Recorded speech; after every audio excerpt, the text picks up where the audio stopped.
Kalian harus memiliki ilmu tertentu ya, bukan ilmu gaib, bukan ilmu pocong-pocongan.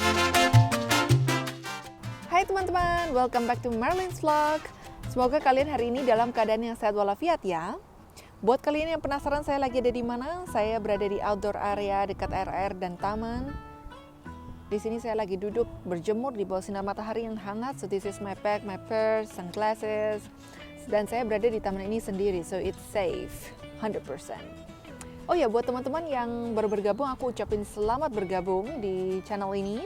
Mungkin sedikit perkenalan, nama saya Marilyn. Saya adalah orang Indonesia yang sudah 5 tahun tinggal di negara Belanda. Dan saya harap kalian bisa menemukan konten-konten di channel ini bermanfaat buat kalian, terutama topik hari ini, yaitu mengenai resident permit atau izin tinggal di negara Belanda. But before we go straight forward, jangan lupa untuk like, comment, dan subscribe. Dan let's go! Guys, hari ini aku akan bahas mengenai tipe-tipe resident permit yang ditawarkan di negara Belanda untuk orang-orang asing. Alasannya mengapa saya bikin vlog ini, karena saya mendapatkan banyak sekali, mungkin ratusan ya, pertanyaan dari teman-teman kolega juga di Indonesia. Bagaimana sih cara tinggal di negara Belanda yang cepat, singkat, legal, dan berapa harganya? So, hari ini saya akan bikin buat kalian. Dan juga sebelum kita langsung menuju ke tipe-tipe tersebut, kita sangat perlu sekali mengerti mengenai terminologi di bidang ini. Residence permit adalah temporary permit yang conditional tergantung dari tujuan tinggal kita di negara asing. Temporary permit atau izin tinggal sementara ini dapat diperpanjang setiap 5 tahun. Sedangkan permanent permit adalah permit yang unconditional dan dapat didapatkan setelah 5 tahun tinggal di Belanda secara legal. Yang pertama, MVV, Machtiging tot Voorlopig Verblijfsvergunning. Ini didapatkan apabila tujuan utama kalian adalah untuk bersatu dengan family kalian yang ada di negara Belanda atau berdomisili di sini, begitu ya. Bisa jadi suami, istri, partner, tunangan, dan lain sebagainya. Tentu ada syarat-syaratnya tersendiri. Kalian harus bisa membuktikan bahwa hubungan kalian itu memang ada, nyata, dan terbukti. Yang kedua, kalian harus apply MVV visa ini di negara Indonesia atau negara kalian berasal. Yang ketiga, kalian harus lulus ujian integration exam bahasa Belanda di kedutaan. Dan yang keempat, kalian apply, begitu di-approve, kalian bisa kembali ke negara Belanda dan tinggal di sini selama 90 hari. Tentunya ketika kalian datang di negara Belanda, kalian bisa mendapatkan kartu resident permit MVV sementara ini di kantor IND terdekat. Tentu ada beberapa pengecualian untuk kewarganegaraan. Yang kedua, High Skill Migrant Resident Permit atau saya singkat saja HSM. Untuk mendapatkan resident permit ini, kalian harus memiliki ilmu tertentu ya, bukan ilmu gaib, bukan ilmu pocong-pocongan. Hal itu tidak termasuk di sini. Harus memiliki ilmu yang cukup smart dan juga negara Belanda sangat kesusahan untuk mendapatkan talent di negaranya sendiri, sehingga mereka harus import orang-orang asing di sini. Nah, ada juga syarat-syaratnya yang cukup ketat, yaitu umur kalian harus berada di rentang usia tertentu. Yang kedua, salary kalian juga harus ada di rentang salary tertentu. Ya, bukan level junior tapi ini sudah medium to upper level kind of role. Dan yang ketiga, company harus bisa menjadi sponsor dan bisa membuktikan secara financial mereka mampu mendatangkan Anda dan mensupport dengan salary yang secara kontinu setiap bulannya selama kalian berada di negara Belanda. Keuntungan daripada HSM Resident Permit ini adalah 30% ruling atau tax deduction yang diberikan oleh pemerintah Belanda kepada para migrant workers-nya. Dan yang kedua, apabila kalian memiliki keluarga, suami atau istri atau anak-anak gitu ya, kalian bisa undang juga ke negara Belanda dan normally company pun mensponsor mereka. Dan keuntungan lainnya adalah mereka pun boleh bekerja secara legal di negara Belanda.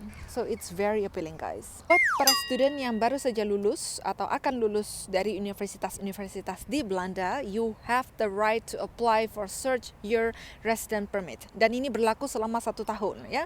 Let's say kalian lulus bulan Desember, starting Januari sampai Desember itu adalah your search your resident permit yang di grant untuk kalian. Persyaratannya adalah kalian harus lulus dari universitas di Belanda, dan juga apabila kalian dalam jangka 1 tahun ini kalian memiliki program lanjutan ya, entah master, entah profesor, entah program lain lagi dari universitas yang terdaftar, kalian bisa apply for search your visa yang kedua. So why don't you use it?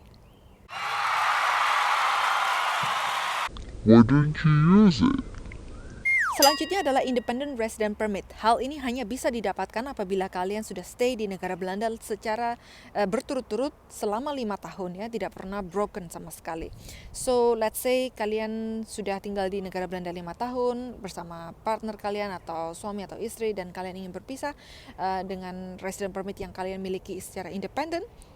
Hal ini sangat bisa. Apabila kurang dari 5 tahun ada beberapa persyaratan tertentu yang nantinya akan dilihat secara detail, katakanlah dalam kasus KDRT atau penyiksaan begitu ya, kalian bisa apply dan kalian ingin memiliki resident permit independen tersendiri. Next is startup resident permit, yang mana hal ini berlaku buat kalian para entrepreneur yang ingin mencoba market Eropa, terutama di Belanda. Kalian bisa apply dan hal ini bisa di-grant ke kalian selama 1 tahun lamanya. Tentu ada beberapa persyaratan yang cukup ketat ya. Yang pertama, kalian harus bisa menjadi sponsor daripada diri kalian sendiri.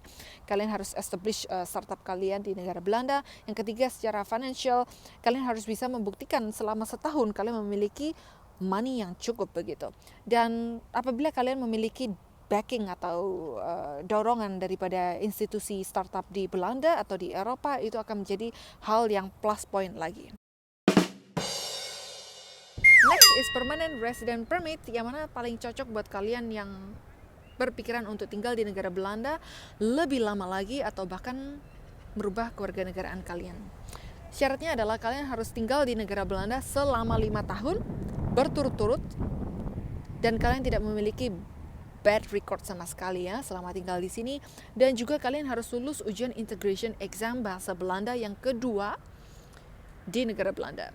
Dan apabila kalian mau apply untuk naturalization atau perpindahan kewarganegaraan, biayanya akan beda lagi. Tapi tetap sama, kalian harus bisa menunjukkan bahwa kalian tinggal di negara ini 5 tahun dan lulus exam. Kalian yang suka dengan anak-anak atau mau menjadi nanny atau babysitter daripada keluarga Belanda, kalian bisa apply au pair resident permit. Nah, ini berlakunya selama 1 tahun, otomatis beberapa persyaratan juga cukup ketat di sini. Kalian harus berada di rentang usia 18 sampai 31 tahun. Tentu setiap negara Eropa berbeda-beda ya persyaratannya, tapi range rentang yang berlaku di negara Belanda antara 18 sampai 31. Family harus bisa menjadi sponsor dan membuktikan secara financial bahwa mereka mampu, dan juga memberikan kalian task yang mana kalian nantinya akan datang ke negara Belanda dan bekerja. Oh ya, plus point daripada menjadi au pair adalah kalian juga mendapatkan stipend begitu ya, kayak uang jajan. Let's say normally yang saya tahu itu sekitar 500 euro per bulan. Kalian bisa gunakan untuk jajan, untuk jalan-jalan, tapi selebihnya kalian bekerja di family tersebut sebagai nanny.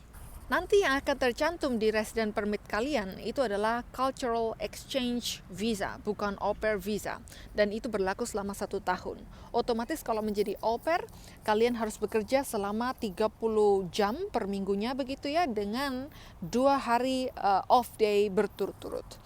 Itu yang berlaku. Saya tidak tahu bagaimana prakteknya begitu ya, karena saya sendiri tidak pernah menjadi au pair, tapi mungkin di vlog berikutnya saya akan mengundang satu au pair yang mana memiliki banyak sekali informasi buat kalian apabila kalian tertarik. So, untuk resident permit ini kalian tidak boleh menukarnya dengan resident permit apapun, dan kalian tidak boleh bekerja di bidang apapun di luar ke au pairan kalian ini. Alright, itu tadi semua daftar resident permit yang ada di negara Belanda dan bisa kalian dapatkan. Semoga sangat bermanfaat vlog hari ini dan bisa memberikan kalian inspirasi for next time how you can come to the Netherlands.